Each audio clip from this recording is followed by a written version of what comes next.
B'siyata d'shmaya, we're going to learn Shabbos Daf Nun Gimel. We're going to start 4 lines from the bottom of Daf Nun Beis, Amud Beis, with the Mishnah. We're in the middle of the Perek, Bameh Beheima Yoitza, Ubameh Eino Yoitza. Different animals, with what are they allowed to go out into Reshus Harabim? We've already learned that a person's animals must not do certain melachos on Shabbos. Going out, carrying in Reshus Harabim is something which one's animals are not allowed to do. And we're going to see now some more halachas, different animals and different things they're allowed to go out with. Says the Mishnah, Chamoyer, a donkey, Yoitza b'mardas. A mardas is a saddle cloth, not to be confused with an ukuf, which is a saddle. The difference being that an ukuf, a saddle, is placed on an animal in order for it to carry a burden, but a mardas is to cover the animal just in order to keep it warm, and is generally put underneath the ukuf, right onto the back of the animal. So a donkey is allowed to go out with a mardas, with a saddle cloth, bizman shikshura boy, when it's tied onto the animal. Zechorim, which are male sheep known as rams, yotzim levuvin, are allowed to go out levuvin, and we'll see in the Gemara what that means. Rechelois, these are the female sheep known as ewes. Yoitzois shchuzois, they're allowed to go out shchuzois, kvulois ukvunois. We'll see in the Gemara what these things mean. Ha'izim, the goats, yoitzois tzururois, may go out tzururois, and we'll see in the Gemara what that means. Rabbi Yosi oiser bekulon, not like the Tanakama that allows everything we just mentioned. Rabbi Yosi says they're all osir, chutz min ha'rechelim ha'kvunois, besides for the rechelin, that's the ewes, the female sheep, are allowed to go out kvunois. Rabbi Yehuda oimer, izim yoitzois tzururois liyabesh avaloi lecholov. Rabbi Yehuda says, unlike the Tanakama that says that the izim are allowed to go out tzururois in any event, Rabbi Yehuda says they're allowed to go out tzururois only if it's liyabesh, but not if it's lecholov. And we're going to have to see all these things in the Gemara. And before we start the Gemara, we have to make it clear that some of the things mentioned in this Mishnah are osir because of masui, because they are carrying, they are a burden for the animal. It's considered as if the animal is carrying something.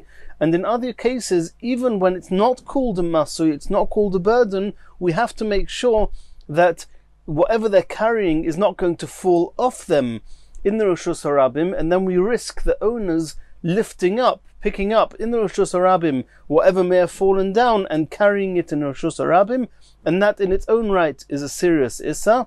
And when there's a risk of that happening, then even in the event that whilst it's on the animal, it's not called that the animal is carrying, it's nonetheless osa, because we do not want to take the risk of making the owners transgress the issa of carrying in Reshus Harabim. Says the Gemara, Omar Shmuel. And the first thing the Gemara is going to discuss is the first part of the Mishnah. Chamoyer yoitza b'mardas bizman sheyikshura boy. A donkey is allowed to go out with a saddle cloth once and only if it's tied onto the donkey. Says the Gemara, Omar Shmuel, v'hu shekshura loy me'erev Shabbos.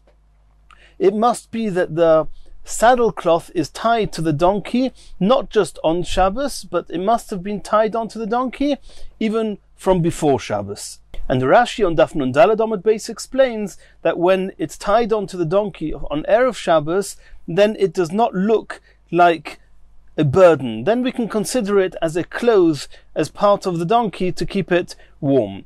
However, when it's put on Shabbos, then it looks like it's a burden for the donkey and is therefore osa. Continues the Gemara. Omar Rav Nachman, Masnisin Nami Daika, we can bring proof to what Shmuel said from a Mishnah later on Daf Nun Daled Amud Beis. Diktoni ein hachamoyer yoitza b'mardas bizman she'eino kshura loy. In this Mishnah we learned that a chamoyer is allowed to go out with a mardas if it's tied. In a Mishnah later on we're going to see that a chamoyer is not allowed to go out with it when it's not tied. And the Gemara explains, Hey Chadomi, the next Mishnah that says that a donkey is not allowed to go out with a mardas if it's not tied, what's it talking about? Are we saying that the Mishnah is coming to say that if the mardas is not connected to the donkey at all, that you're not allowed to go out with it? Pshita. It goes without saying. You don't need to say it in the Mishnah. Dilma naflule v'osila asuye. Maybe it's going to fall off the donkey, and the owner is going to take it in the Rishus Harabim, and that's also, we don't need a Mishnah to tell us that. Elolav, it must be the next Mishnah is talking about she'enok shura me'erev Shabbos. Of course it's tied now when he wants to go out, but it was not tied on Erev Shabbos, and therefore the donkey is not allowed to go out with that maradas on Shabbos. Michlal, we can deduce from there, Dresha, that in our Mishnah, Shekshura loy me'erev Shabbos, that when is a donkey, yes, allowed to go out with the maradas, if it was tied onto the donkey from Erev Shabbos. Shma mino, that's proof to what Shmuel said, that our Mishnah that allows a donkey to go out with the maradas is only if it was tied on from before Shabbos. Tanya Namiyachi, we have a brisa to this effect. Chamoyer yoytza b'mardas, a chamoyer is allowed to go out on Shabbos with a maradas, bizman shekshura loy me'erev Shabbos. If it was tied onto the donkey from Erev Shabbos, it's completely explicit in that brisa. And the brisa continues, V'loy b'ukuf, however, a donkey is not allowed to go out with a saddle, afal pi shekshura loy me'erev Shabbos, even if it was tied onto the animal from Erev Shabbos. Reb Shimon ben Gamliel argues and says, Af b'ukuf, a donkey is allowed to go out with a saddle on Shabbos, bizman shekshura loy me'erev Shabbos, on condition that it was tied onto the animal from before Shabbos. And Rashi explains, because the ukuf is also somewhat used in order to keep the animal warm, and therefore in the same way as a maradas, if it was tied from before Shabbos, the chamoyer is allowed to go out with it, so too the ukuf. Ubelvad shelo yiksher loy masrichin, ubelvad shelo yifsher loy retzua tachas eznavoi. Since an ukuf was typically used to carry burdens, to carry packages or whatever it may have been, and we're afraid that when the donkey is going to go up a hill, that the ukuf together with the whole load is going to fall backwards. And the way to stop that happening is that they would strap on the ukuf around its neck, and that would stop the ukuf from falling back. And so too, when the chamoyer is going downhill, we're afraid that the ukuf with the whole load is going to fall forward to the head of the donkey and fall off. To stop that happening, they would tie the ukuf at the back under its tail. And that's what it says here.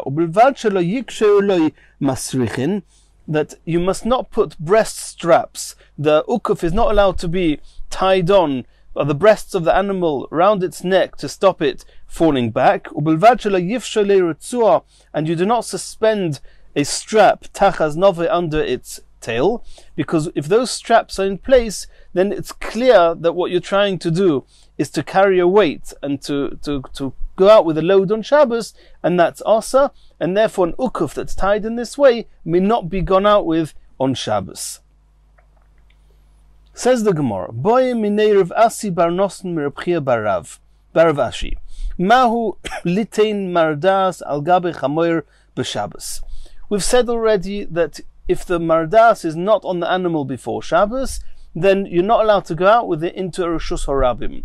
But are you allowed to put a mardas onto a donkey in the chotza, not in the Rishus HaYochid, not going out into a Rishus Harabim? Is that mutar or not? The reason that one shouldn't be able to do it is because one is not allowed to exert oneself in any way on Shabbos. And since what one is doing is exerting oneself, one is working in order to put the maradas on the animal, maybe it's asa, maybe not. That was the question that Rav Asi bar Nosson asked to Reb Chia bar Rav Ashi. Omar le, mutar, he said it was mutar. Omar le, v'chima bein zeh le'ukuf. Why is that different to an ukuf? Why would it be mutar to put a maradas on the animal? Because you're helping the animal. The animal is getting cold and you want it to be warm. And in order to alleviate the pain of an animal, you're allowed to put a maradas on. So why is that different to an ukuf? And in the question of the Gemara, it would seem that we have a source that an ukuf, even to relieve the pain of an animal, and we'll soon see that's referring to taking off an ukuf. If the ukuf is making the animal overheat, and therefore it's causing pain to the animal, are we allowed to take off the ukuf? And the Gemara in the question seemed to take it for granted you're not allowed to take off an ukuf. And so that was the question that was asked. Why should it be mutter to put a mardas on and also to take an ukuf off? Ishtik, he didn't respond. So the Gemara assumed that he didn't hold of the question, and he assumed that you are allowed to take off an ukuf in order to relieve the pain of the animal, in the same way as you're allowed to put on a mardas in order to relieve its pain. Eisvein, the Gemara says that's not the case. It's explicit in the Brisa as follows: Ukuf shal gabe chamoir. If a chamoir is wearing an ukuf, a saddle, lo yitaltelena biyodo, you should not take it off with your hands. Elo moilicha o mevio b'chotza. You can take the donkey for a walk up and down in the chotza, v'hu noifel meilov, and it will fall off on its own. So you see explicitly that you're not allowed to take off an ukuf. And by the way, the Gemara mentions hashta litoil omrus loi. Once it's clear you're not allowed to take off a saddle with your hands, laniach miboya, we take it for granted that you're not allowed to put on a saddle.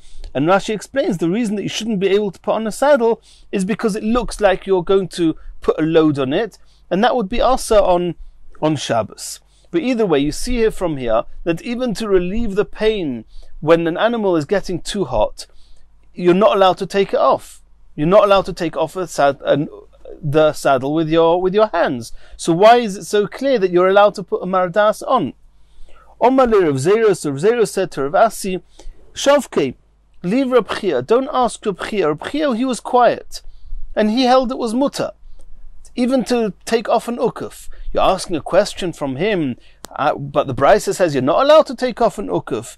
Karabe Svirle, he holds like his Rebbe Rav, and Rav, who was a Tana, could argue with the Brisa. The Omar of Chia Barashi Omar Rav, Toilin Traskel Lebehema B'Shabbos. You're allowed to put a feeding basket round the neck for an animal on Shabbos, and that's not to relieve pain. That's in order to give it extra tainug, extra comfort, just that he shouldn't have to bend down, and in order to get his food, you put the food right next to its mouth. And even more so, we take it for granted that you're allowed to put on a mardas to relieve the pain of an animal. Uma hosam de mishum tainug shari. If in the case of Traskel putting on this feeding basket, you're allowed to put it on, even though it's not relieving pain, it's just extra comfort. Hocha to mishum tsar, in the case of mardas, which is to relieve pain and therefore to put a mardas on so it shouldn't be too cold, lo kolshkein. Of course, that's mutter. And Rashi adds here that anything that's done in order to alleviate the pain of an animal, then we assume that it's something which is commonly done. And since it's commonly done, therefore it's not considered a burden for the animal. Continues the Gemara, Shmuel Omar. Shmuel argues with Rav and says, Mardas mutter. You're allowed to put on the mardas to alleviate the pain of the animal, that it should not be too cold. Traskel osa. But you're not allowed to put this feeding basket round the neck of an animal, because that's not to alleviate its pain, that's just for added tainug, and therefore it's osa. Ozal Reb Chia bar Yosef Omr l'shmaita de Rav kamei de Shmuel. Reb Chia bar Yosef told Shmuel that Rav allowed even traskel. Omalei, Shmuel responded, Ihocha Omar Abba. If Rav, who was fondly known by the name of Abba, lo yoda b'mili de Shabbata v'lo klum. If Rav held that way, then there's something in Hilchas Shabbos that he was obviously not aware about. Continues the Gemara, Kisolik Reb Zera, when Reb Zera came from Bovel to Eretz Yisrael, Ashkachel Reb Binyamin bar Yefes de Yosef u'ka'omalei mishmei d'Reb Yochanan. He saw Reb Binyamin bar Yefes sitting, and he told him in the name of Reb Yochanan, Noisnin mardas al gabe chamoir b'Shabbos. You're allowed to put a mardas onto a chamoir on Shabbos. Similar to what we saw before, that Reb Isi bar Nosson said it was mutter to put a mardas on, and we are understood that Rav also holds that way, that he says that you're allowed to put on a mardas, and it's a kal v'chomer. He even allows traskel.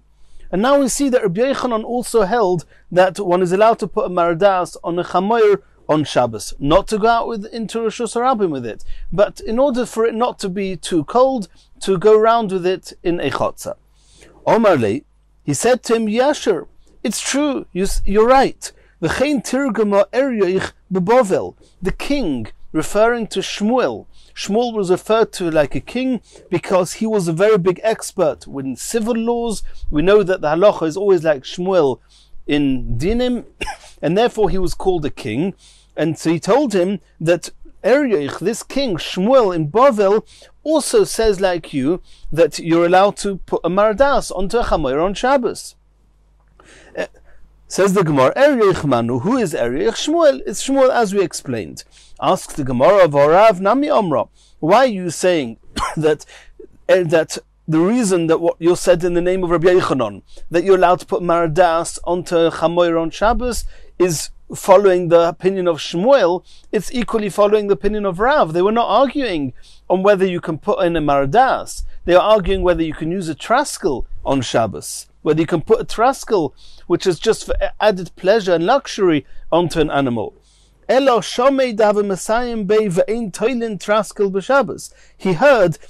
that Rabbi Yochanan also held that you're not allowed to put on a traskel on Shabbos, and therefore he said, Omar le Yasher, you're right,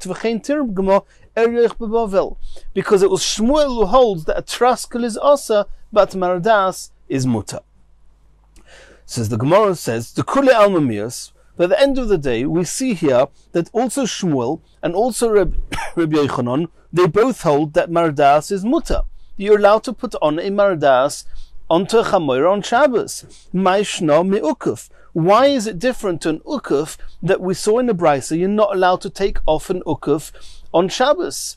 And it's true that we said before that there's an opinion of Rav, and Rav says that you are allowed to, or it seems that Rav holds that you are allowed to, but that's only Rav who was able to argue with a Brisa. But the Brisa says that with an ukuf you should not take it off on Shabbos. And these Amiroim, Rabbi Yochanan and Shmuel, they're arguing with that Brisa. The Brisa says you're not allowed to take off an ukuf, so why should you be allowed to put on a mardas? Says the Gemara, Shan Yehosam de'efsha denofil memela, that within case of the ukuf, that you want to take the ukuf off, why take it off with your hands? Take it for a walk. It will walk up and down the chotzer. It will fall off on its own. It's not necessary to take off the ukuf with your hands. However, putting on a mardas, that's something that cannot happen on its own, and therefore you're allowed to do it on Shabbos. Rav Papa gives a different explanation why taking off an ukuf should be osa and putting on a mardas should be muta. Kan, regarding putting on the mardas, lechamamoitz, in order to heat up the animal. Kan, but taking off the ukuf, litzanano, is to cool it down. Lechamamo is leitzara. If it's too cold and you want to warm it up, then being too cold for the animal is a tsar. It's painful for the animal. Letzanano, less lo tsara. But if an animal is very hot because it's been carrying a burden, it's carrying an ukuf, you want to relieve it from its heat, and therefore you want to take off the ukuf, there's no such thing. An animal does not need to, you never need to cool down an animal. V'hainu domri inchi, that's what people say. Chamra fila betkufas Tammuz, karira lo.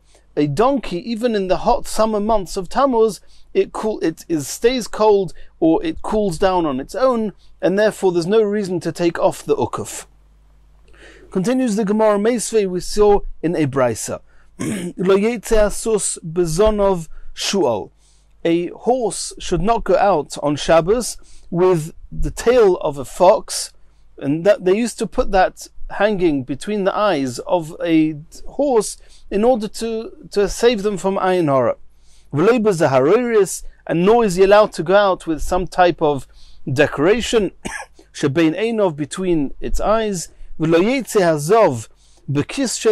Somebody who's a zov, somebody who's wearing a pouch in order to see whether he's a zov. We learnt about this at length on Daf Yud Aleph Amud Beis. Then a zov is not allowed to go out with this pouch on Shabbos. Nor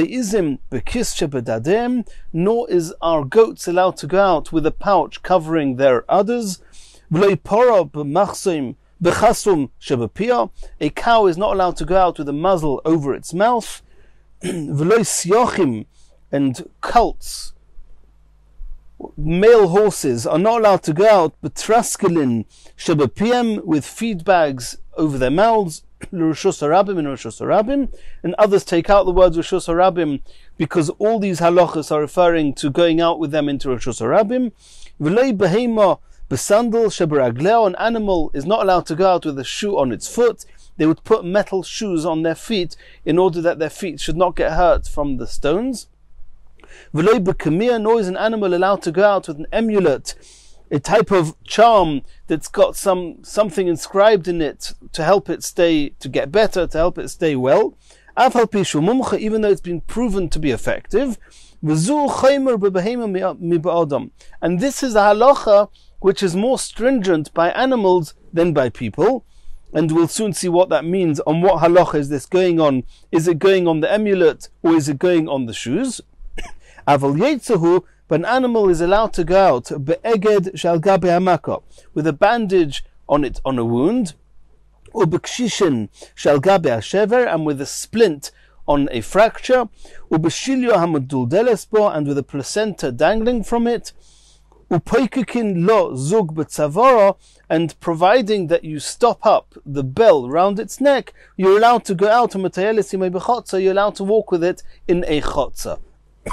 And the question is why you're not allowed to go out with it even to Rishus Harabim, and that's something that's going to be discussed on Daf Nun Daled Amud Beis. So this is the end of the brisa. Ktonimius, we saw in this brisa, v'loi siochin betraskelin shebepiem, the Rishus Harabim. The siochin, these male horses, are not allowed to go out with the feed bags around their mouths. And says the Gemara, Rishus Harabim hu deloi, you're not allowed to go out into Rishus Harabim with such a feedback. But in a chotza, shapir domi, you're allowed to put such a feed bag onto the siochin, onto these horses, and go and walk around with it in the chotza. My love, b'gedolim, we're assuming that this is talking about big adult horses, and since they're big horses, umishum tainug, there's no good reason to put a feed bag over its mouth to alleviate its pain. It's not painful for it to bend down and to eat from the floor. It's just in order it should be extra pleasure for it. That's called mishum tainug. So you see here clearly in the brisa that you're allowed to put a traskel onto the mouth of a horse even though it's letainug. And this is not like Shmuel that said before that you're not allowed to put a traskel onto an animal on Shabbos, because it's extra effort, it's not in order to alleviate any pain, and it's just letainug, and Shmuel said it's osa. Here we have a brisa that says it's muta. Says the Gemara loy. The brisa is not talking about the big horses, it's talking about biktanim with small horses, or mishum tsar. In order to alleviate pain, because the small horse whose neck is not really long enough yet to bend down and stretch all the way to the floor, and therefore to make it easier for the animal to eat and not be in pain, we are allowed to put one of these feed bags around its mouth. But in a case where it's just letainug, even the brisa would agree that it's osa. Dai kanami, and proof to this diktoni, because in the brisa the halacha of v'lo siochin betraskelin shebepiem l'shus harabim is written next to dumya dekmia. It's written next to the halacha of going out with an amulet, and the only time where one would wear an amulet, a kamir, is when the animal is sick, in order to make it better. So we're comparing the two, and they're both in order to relieve pain, and therefore it's muta, and not letainuk shma mino, and that's the proof from the brisa. Continues the Gemara, Omar Mar, V'loi b'kamir she'afal pishu mumcha. We saw in that brisa on Omad Aleph that an animal is not allowed to go out with an amulet into Rishus Harabim, even if the amulet has been proven to be effective. Asks the Gemara v'anantanan. We're going to learn in a Mishnah later on, V'loi b'kamir she'einei mumcha, that a person is not allowed to go out with an amulet which has not been proven to be effective. Ha mumcha shapir domi. But if it's proven to be effective, then he is allowed to go out with it. Says the Gemara, Hochanami she'einei mumcha. Over here, in this brisa that says that the animal is not allowed to go out with an amulet, with a kamir, it's talking about an amulet which has not been proven to be effective. Asks the Gemara, I don't understand. It said explicitly in the brisa, it's also to go out with an amulet, even if it's been proven to be effective. Says the Gemara, no, what it means is as follows. Mumcha le'adam ve'ene mumcha le'behema. We're talking about even though it's been proven to be effective for man, you're not allowed to go out. An animal is not allowed to go out with it because it's not yet been proven to be effective for an animal. And therefore he's not allowed to go out with it. Asks the Gemara, is there any reasonable reason to believe and to assume that an amulet was proven to be effective for man should not be effective for an animal? Says the Gemara, yes, there's reason to differentiate between them. Adam de isle mazla, man that has muzzle, mesayele, then the muzzle is helping him, and therefore, together with the kamir, the person got healed. Behema de lesli mazla, behema that does not have a muzzle, lo mesayela. Therefore, the muzzle cannot help it. So it could be that this amulet only worked for a person and did not work for an animal. And we'll see more about this muzzle for an Adam on Daf Kuf Nun Vav. Says the Gemara, Ihocha mai zeh chomer bebehema mi be'adam. So it seems from here that from all these, from the Brisa and from the Mishnah later on, that both man and animal are allowed to go out with an amulet that's been proven to be effective. A man, it's been proven for men, an animal if it's been proven for an animal. And in both of them, if it's not been proven to be effective, you're not allowed to go out with it. So why does the Brisa say here that this is a chumrah, it's more stringent by Adam than by Behema? Says the Gemara, Misavras akamir koi, a sandal koi. These few words in the Brisa that says that is not going back on the amulet, on the kamir. It's going back on the halacha of going out with a shoe. An animal may not go out with a shoe because the shoe may fall off, and the owner will pick up the shoe and carry it in Rishus Harabim. And this is a chumrah by Behema that we don't have by Adam. With Adam, he is allowed to go out with shoes in the Rishus Harabim, and we're not afraid that the shoe's going to fall off, and he's going to carry the shoe. Somehow, either it won't fall off, and if it does fall off, he'll manage to put it back on his foot without carrying it in his hands. Continues the Gemara, Tarshama. Sochin, one is allowed to anoint, umefarchasin, and one's allowed to scrape a scab, le'odom, for an odom on Shabbos, for a person. V'ein sochin umefarchasin lebehema, and you're not allowed to anoint or scrape a scab from an animal. My love, it says the Gemara, can we not assume that it's talking about the ikar makkah?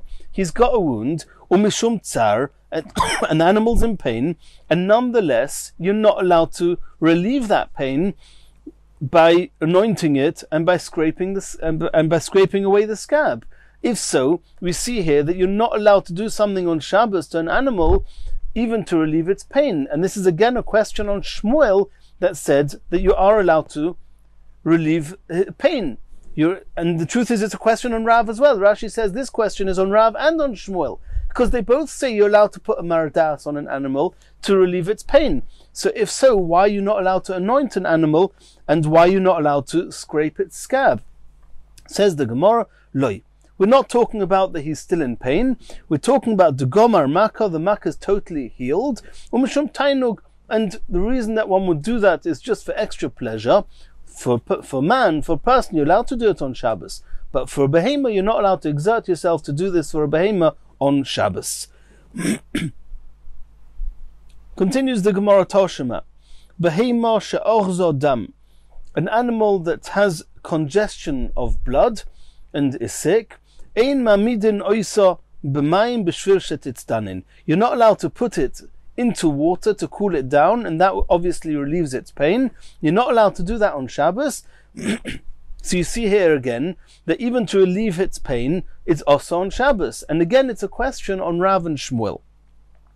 And the Brisa carries on. Adam she'och zoidam. However, a man who has a congestion of blood and is in pain, mamidin oisei b'mayim b'shul sheitzanin. You're allowed to put him. He's allowed to go into cold water in order to relieve his pain.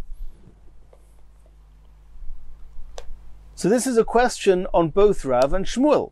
Omar Ula gives an answer. Gezeira mishum shchikas samamonim. Since this seems to be a type of medical procedure, we know that there's a halacha that one is not allowed to engage in any medical procedure on Shabbos, because you might get confused and think that you're allowed to even prepare medicines, even though it involves grinding the herbs and the other ingredients of the medicines, and that's severely also on Shabbos. To avoid that, the Chachomim said, you're never allowed to engage in any medical procedure on Shabbos. And since going into water to cool down the animal is considered a medical type of procedure, therefore it's also. Asks the Gemara, Adam Namim. So if an Adam has this condition, why is the Adam allowed to go into cold water? The Gzeira of Shchika Samamonim was said on Adam as well. Answers the Gemara, Adam Nira Kamekar.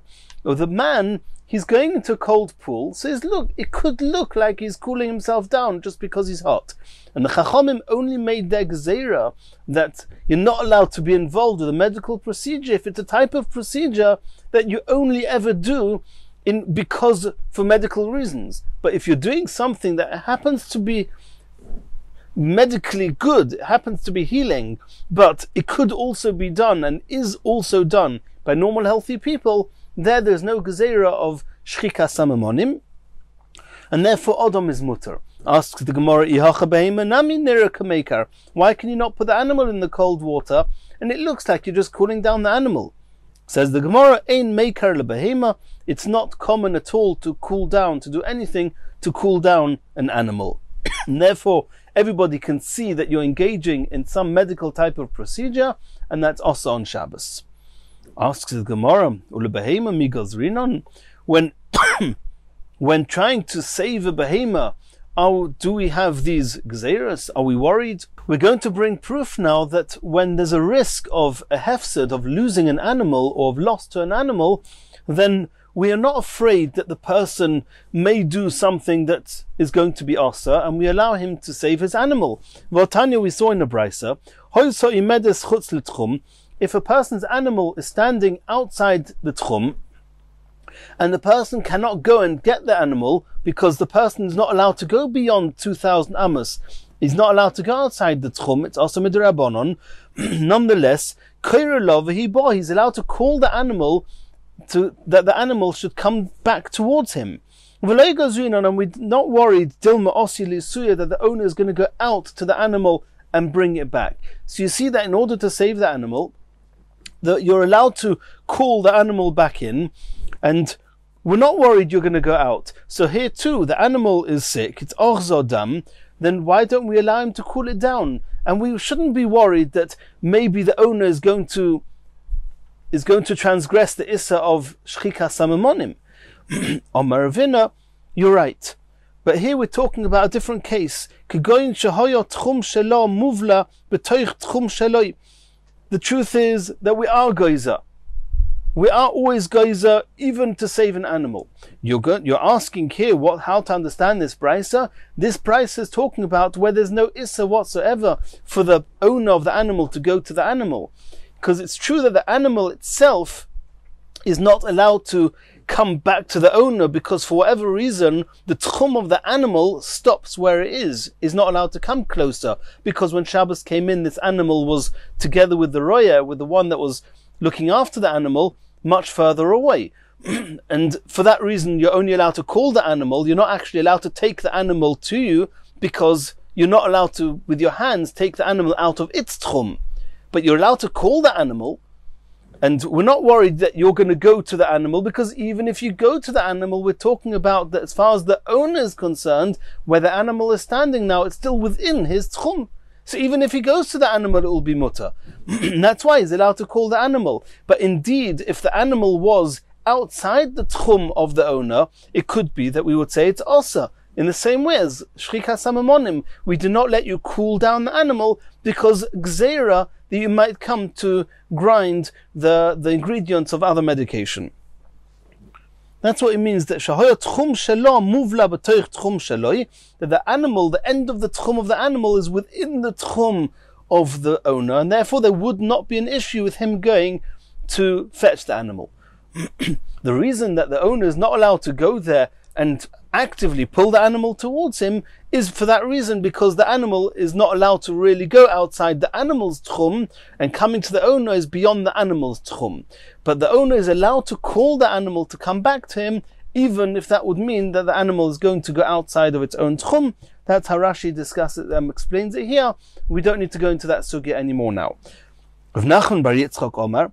Rav Nachman bar Yitzchak says, Shchika samamonim gufa tanoihi. The whole gezerah of Shchika samamonim, and the Rishonim seem to say here that it's talking about for an animal. The whole gezerah of not doing something to help an animal, even though it looks like a medical procedure, because of Gzeras Shchika Samamonim, is a Machlokes Tanoim. It's not everybody agrees with it. The Tanya, Behemo she'ochlo karashinin, if an animal ate too much karashinin, and now his whole digestive system is blocked up, lo yaritzeno b'chotza, you're not allowed to make it run in the chotza, b'shul shetisrapa, in order for his bowels to become looser. That's the Tanakama. Reb Oishia Matir. Reb Oishia says it's mutter, because in the case of saving an animal, there is no gzeira of shchika samamonim. And therefore, don't ask me a question from the Brisa that why in one place does it say that behema she'och zodam ein mamidin oisa b'mayim b'shul shetitztanin, and in the Brisa it says that you're allowed to save the animal even though the animal is outside the tchum. You know that there's a machlokes tanoim about this, so it's two Brisas. There's a machlokes tanoim, and we're fine with that. Dorash Rava alocha Reb Oishia. Rava says the alocha is like Reb Oishia. Reb Oishia says it's mutter, and therefore, according to Reb Oishia, it would also be mutter to put an animal into cold water on Shabbos, because according to Reb Oishia, that brisa is talking about, is according to the Tana that says that there is gzeirus shchika samamonim by an animal. But since the halacha is like Rabbi Oishia, that there's no gzeirus shchika samamonim by an animal, if so, even in the halacha of och zodam, it'll be mutter to cool an animal down on Shabbos. Continues the Gemara.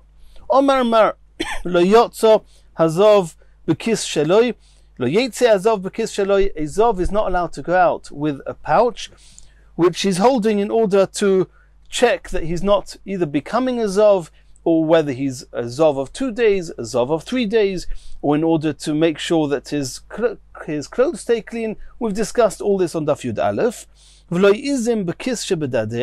Nor are goats allowed to go out with a pouch on their udders. That's what we saw. After the Gemara of Tanya, we saw in the Brisa, Yotzes izim b'kis shebedaden, that goats are allowed to go out with a pouch on their udders. And that's contrary to the Brisa we just saw now, that goats are not allowed to go out with these pouches. So we're going to have a few answers. Omar of Yehuda, loy kashya, ha de mehadik, ha de loy mehadik. Where it says that it's mutter is talking about when it was very, very firmly fixed, and therefore it's part of the animal, and there's no risk of it falling down, and therefore there's no risk of the owners picking it up and walking with it in Rosh Hashanah. When it's also is when it's not fixed properly. If it's not fixed properly, then even in the event that you assume that it's not called a burden, it could fall down. And if it falls down, the owner may carry it in Rosh Hashanah, and therefore it's asa. Rav Yosef Omar. Rav Yosef argues with Rav Yehuda and says, Tanoi shoklus me'alma. You've got a steer and a brisa. In one brisa it says the goats are allowed to go out with these pouches, and in one brisa it says he's not. And you're trying to explain that they're not really arguing. Here it's talking about when it was firmly fixed, and here not. Do you not know that there's a machlekes tanoim? And therefore one brisa is following one tana, and another brisa is following another tana. Tanoihi, what's the machlekes tanoim? Ditnan. We learned in the Mishnah, and that's our Mishnah we learned on Daf Nun Beis Amud Beis. Ho'izim yoitzois tzurois. The Tanakama, which is Reb Meir, hold that goats are allowed to go out tzurois with their udders with a pouch on them. Reb Yosi oiser bekulon chutz min arachelois hakvunois. Reb Yosi says it's also for the goats to go out with the pouches. He says that all the things mentioned in the Mishnah there are also besides for the Rechelis hakvunois, which we'll see later in the Gemara. But either way, we see here clearly, according to Reb Meir the Tanakama, it's mutter to go out with the pouches, for the goats, and Rabbi Yossi says it's asa. So when you have two brises, one saying muta, one saying asa, it's very straightforward. One is Rabbi Meir, the other one is Rabbi Yossi.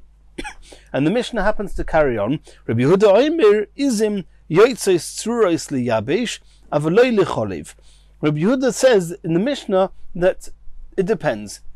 If the pouches are there in order to dry out the others, that there should no longer be any milk with them, and that's helping the animal become stronger, because when an animal is making milk, it weakens it, and therefore it's for the sake of the animal. It's not called a burden, and therefore it's mutter. But if you're putting on the pouch in order to save the milk, then it's a burden for the animal. And Rashi even adds that you're carrying the milk, and that's an issue on its own. And therefore there's a difference between why the pouch is there. But at this point, what the Gemara is doing, what Rav Yosef is doing, is saying that the two brises that seem to be arguing, one is Rav Meir, one is Rav Yossi.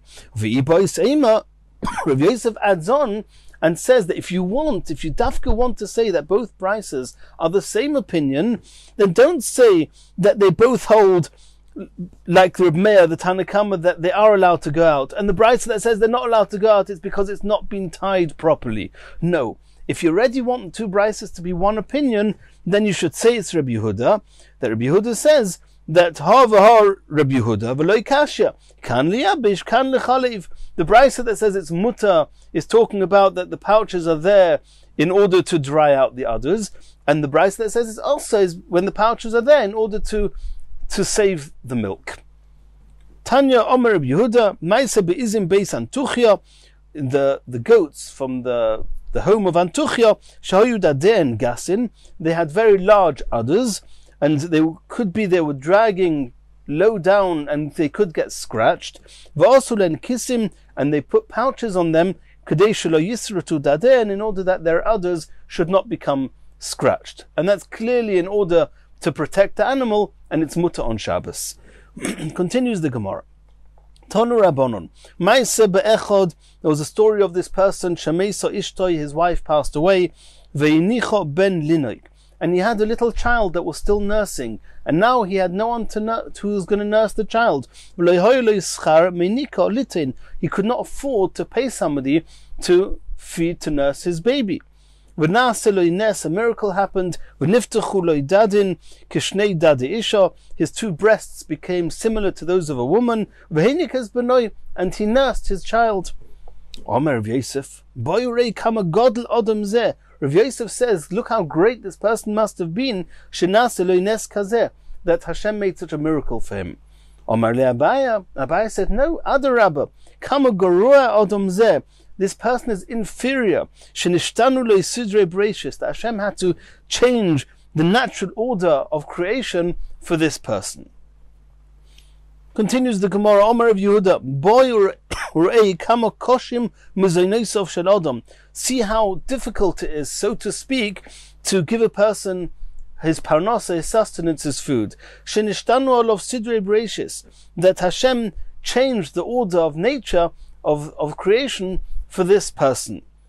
Omer of Nachman. Rav Nachman says, Teida, I'll give you proof to that. The Misrachish Nisa. We've seen very often that Hashem does miracles for people. But it's very rare that Hashem creates something new in order to feed a person. And since that had to happen here, you see that koshin mezainosov shel adam, that preparing sustenance, so to speak, involves a greater difficulty, so to speak, than anything else. Continues the Gemara. Tanu Rabbanon ma'aseh ba'adam echad. There's a story of this person, shenoso isha gidemes. He married a woman who didn't have a hand. One of her hands was severed. Until the day she passed away, he didn't even realize that she didn't have one of her hands. Omar Rav, look how modest this woman was, that she was constantly covered appropriately, and he couldn't even tell that she was missing a hand. Omar Reb Chia said, Zu darko bekach. It's not such a virtue for her, because it's natural for a woman to cover herself, and especially if she has what to hide. Elo kama tsnua odom zeh. We see how modest this man is. Shalahikir be'ishtoi, that he went through life and he was so modest that he did not reveal that his wife was missing a hand. Continues the Gemara. Zechorim, male sheep known as rams, yoitzin levuvin. They're allowed to go out levuvin. What does that mean? My levuvin. What do words levuvin mean? It sounds like heart, or even two hearts. It's something to do with the lave. But what does it mean? Omer of Huna, tutri. It actually means pairs. They're allowed to go in pairs when they are tied together. Two rams together, tied together, are allowed to go out like that on Shabbos. Asks the Gemara, my mashma, dehai levuvin lishna de kruvahu. Where do you see, where do you have any proof or reason to believe that the word levuvi should mean closeness, that we should assume it means going out as a pair, close together? Says the Gemara, Dechsiv libavtani achoisi kalo, referring to Klal Yisrael, that libavtani, you have captured my heart, achoisi, my sister, kala, the bride. So you see that the word libavtani is to do with closeness, and therefore levuvin in the Mishnah is obviously referring to two that are very close together, two rams that are tied together. Ulla Omar. Ulla gives another explanation. He says that levuvin doesn't mean they go out in pairs. It means Omar oir shekoishin lahem keneged libam, that they're allowed to go out on Shabbos with a piece of skin, a piece of leather that was tied to their hearts. And why were these pieces of leather tied to their hearts? That when these rams would stand up on their back feet, then the wolves that would typically come and bite their hearts and kill them. In order to protect them, they would be the owners would cover the hearts of these rams with these pieces of leather. And those are the levuvin. Asks the Gemara, Ze'evim azchorim nofli anakevis they nofli. The Mishnah says that zechorim, male sheep, the rams, they are the ones that can go out levuvin. It seems that the nekevis, the ewes, they don't have to go out with these pieces of leather, as if to say that the wolves don't attack the female sheep. Says that azchorim nofli anakevis le nofli. Do the wolves only fall on the males and not on the females? Says the Gemara, Mishum de Mazgu Bereisha Idra, because the males, they go at the head of the flock. Uzaevin Bereisha Idra Nofli, Besaif Idra Loi Nofli, the Gemara asks, and wolves, do they only attack the front of the flock and not the back of the flock? Elo Mishum de Shmeini. No, the reason that only males go out with this covering is because the reason that only males are at risk from the wolves is because they are fatter. And the wolves will go for the fatter ones. Asks the Gemara, and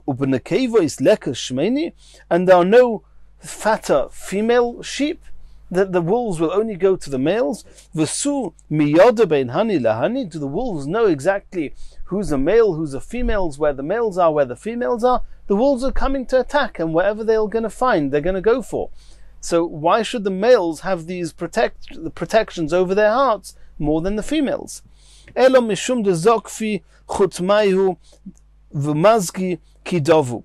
That when they're walking, they're putting their nose high up, looking all over the place, and the wolves are getting afraid that it looks as if these rams are going to attack the wolves, and therefore the wolves would typically try and attack the rams. But the females that don't walk in the herd that way, and therefore they're not at risk, the wolves won't touch them.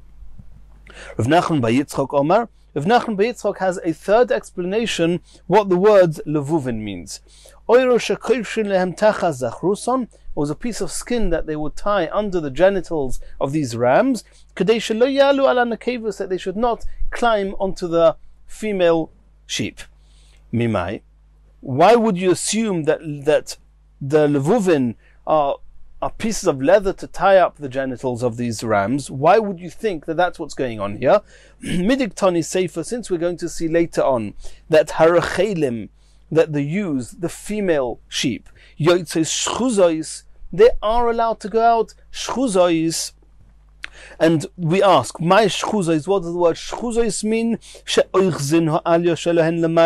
That they would hold their tails up on top of them, revealing their private parts, in order for the male sheep to climb on top of them. And since in the Sefer where it speaks about the Rechelim, Yotzes Shchuzos, therefore we assume that in the Reisha is a similar context, and therefore the Reisha, the Levuvin Kadesh Lo Yalu Ala Nekevois, it's in order that the males should not climb onto the females, and we do this by covering their genitals. The Sefer Kadesh Yalu Aleim Zachorim, and the Sefer is talking about tying up the tails of the females in order that the Zachorim should climb onto the Nekevois. My mashma dahai shchuzois lishna de giloihu. Who told you that shchuzois, referring to the females, that the recholim yotzes shchuzois, who told you that that means that you're exposing those parts? Lishna de giloihu. Who says that shchuzois means exposure? D'chsiv, it says in the pasuk, v'hine, behold, isha likrosoi, a woman came towards him, shis zoina, and she was exposed she exposed herself in a way that was typical for a zoina, unatzura slave, and the heart is surrounded with evil and with znus. So you see here that the word shchuzois, which makes up two words, shis zoina, is referring to exposure in this context, and therefore the shchuzois must mean that the females, their tails are tied up to expose them, and from this context we understand that the levuvin in the Reisha is that the Zachorim should not climb onto the Nekevois. In Mirat Hashem, in the next Shir, we're going to continue from here.